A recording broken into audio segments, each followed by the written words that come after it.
This is a campaign that has been going on 40 years. Their loved ones were murdered on these streets that we're standing in now. There were fathers, mothers, brothers, sisters, and even the local priest who were gunned down by the British Army. This is the first major step in the campaign now that the Attorney General has said that new inquests will be held. And the difference this time from the inquests that were held in 1971 is that on this occasion the British soldiers who fired the fatal shots will be compelled to come and give evidence to the court. In the previous inquests they didn't even have to appear. That's how much of a sham the previous inquests were. You mentioned that it's an important first step but a long way to go. Is it important that the campaign continues to get support from the community and elected representatives in the area? Absolutely, and all the elected reps from Sinn Féin have been heavily involved in this campaign, from Gerry Adams down, the new MP Paul Maskey and myself and other MLAs. And this campaign isn't going to stop. These families have been at it for 40 years and they're going to continue on. The inquest in the Coroner's Court is just a start. It will deal with the individual killings insofar as who fired the shots and what the cause of death was. But there's wider implications here in terms of what was the role of the British government, why were the Parachute Regiment here, were the same soldiers involved in the killings in Bloody Sunday in Derry, could all of this have been avoided? And that has to be something that's carried out by an independent international investigation, and that's what the families want, and that's the only way the full truth is ever going to come out in regard to this massacre 40 years ago. All them years ago, 14, 15 years ago, we were the ones who got together, we were the ones who walked around the streets and got the information together, put it together, and then started campaigning. And we took the campaign out on the road. We've took it to England, we've took it to America, we've took it to Dublin, and it's the families have done this, and it's a shame for the British government to sit back there and let us ordinary people who've never had an education, they actually have to go out there and do their work. They caused this massacre, and they should have been quite willing to stand up and put their hands up and say this was wrong. And as I say, the truth costs nothing. And if they'd have done it, stood up and told the truth at the start, they wouldn't have had all this. This would have been all over and done with. But this is it costs us money to cover up. That's where the money's being spent, on the cover up of it all. I'm Alice Harper, the daughter of Danny Taggart, the father of 13. I was 23 when my father was murdered, and it wasn't just, none of us families were ever informed that our loved ones were murdered. Not one of us. I was been the army post the day after my father was murdered, and 3 times, and it was after lunchtime before a friend came to tell my mother while I was at Lakenbank Morgue identifying my father. The only way I was able to identify my father was sweet tight curly hair, because the brutality went on in the army post was unbelievable. My father was stripped naked, he was shot 14 times, and as I say, the only way I could identify him was sweet dark curly hair. And I told him that morning that I was 3 months pregnant with his second grandchild, and he was over the moon. He was out getting his brother's wife and their children to safely when he was murdered. And there would never have been a Bloody Sunday if our loved ones if their things had been investigated. Instead of that, we were treated like dirt, and we were branded gunmen and gunwomen, even to the very priest. And we've had to live with that stigma for 40 years. And this is really one happy day for us, that actually things are starting to move for us. And I'm just so happy about it. It's the first step, and we'll continue till we get the truth. And as I've said all along, the truth costs nothing. I'm Pat Quinn. My brother Frank Quinn was murdered in the Ballymurphy Massacre. My brother was a hero. My brother went out from his place of safety. He seen a mom wounded and his local priest, and my brother Frank went out to try and help. At the time Frank was killed, he was trying to put a tourniquet on Bobby Clark that was wounded, and through no of his own safety, Frank went out and was doing this here, and he was shot once to the back of the head by paratroopers that were on the roof of Spring Martin at the time. Frank died instantly, along with Father Mullen in the field.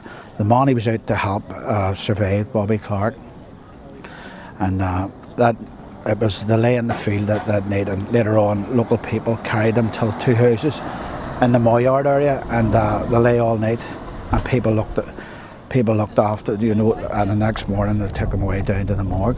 This is one step in a campaign. We're fought a long campaign here, and the fight will go on. This is just part of a step, one of the steps, but the main thing we do want is an international investigation, an independent international investigation, because it's something we never had. We never got an investigation.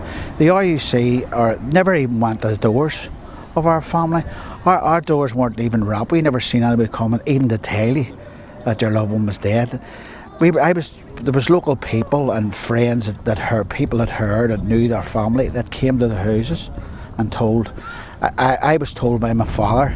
My father was distraught, and we were living actually at the time in a unionist area, and because of the media fed the lie that it was gunmen and gunwomen. My father worked there 27 years. We had lived there about 7 years, and we had to move out of that area because the neighbours sent us to Coventry and stopped talking to us. These were people I was in first name terms with, and all of a sudden they changed. There was good people, yes, but the majority of them had taken the news that we were just then thinking. So my father came in, and we had to move them. We moved to New Lodge Road. That's what our family had to go through because of the lies. But we hope that this here is just a step, that the British government, if this had happened in any other country, the British government is the first ones to come out and condemn things like it.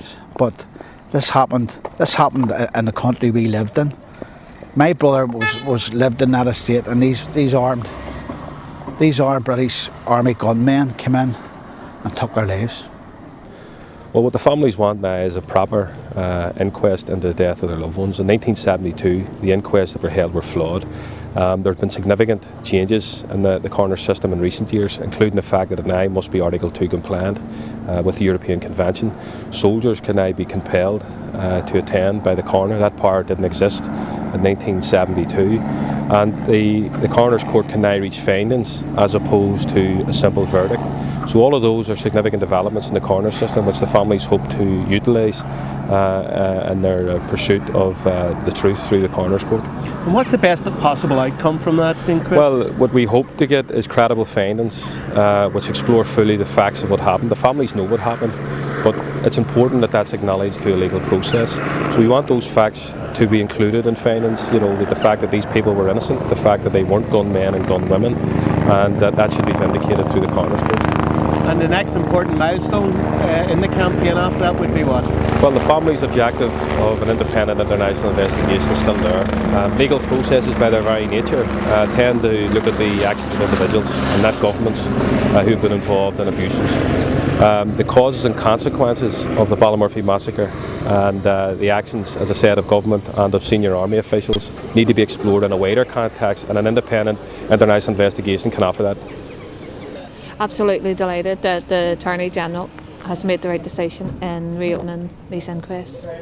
We didn't get a proper and fair inquest in 1972, and now is our chance to get a proper and fair inquest into the death of our loved ones. What's your hope for that inquest? Well, hopefully we will have the soldiers on the stand instead of their statements being read out by John Harmon, where the first inquest statements was just read out by one soldier. No soldiers was cross-examined or asked about their evidence, even though their evidence contradicted each other. So this gives us a chance to examine the evidence. This is evidence that we gathered up. The families have spent the last 14 years gathering inquest papers, post-mortem statements, post-mortem results. It's been long, hard work for the families. We have got documents from the MOD that were covered up for 30 years. And this is the time for all this information. This was information that we handed to the Attorney General just over a year ago. and the Attorney General has spent the last year examining all this information, and he's came to the decision we did that this inquest was flawed, heavily flawed, and on that basis he's opened these inquests. As was said by one in the room, this is an inquest and not a cover-up this time. What do you hope for the finality for the campaign? Well, we still are hoping for our investigation. As we've always said, the RUC did not investigate any of these killings, these murders. That was left up to the Royal Military Police to investigate the British Army. So the British Army were actually investigating themselves. They were taking statements, and as was said in that room, there was 2 statements taken. There was a statement taken from soldiers, and then from that statement a deposition was made up from that statement, and both didn't add up. Both were different, and there's flaws in both from the statements to the depositions. I would encourage every group to keep on fighting, because if it wasn't for the families, at the end of the day it's the families that's left, and it's up to the families to keep fighting and keep pushing their cause, and if they have that determination which the Ballymurphy families have, they will achieve their goal. I believe they will achieve their goal, but they must keep fighting.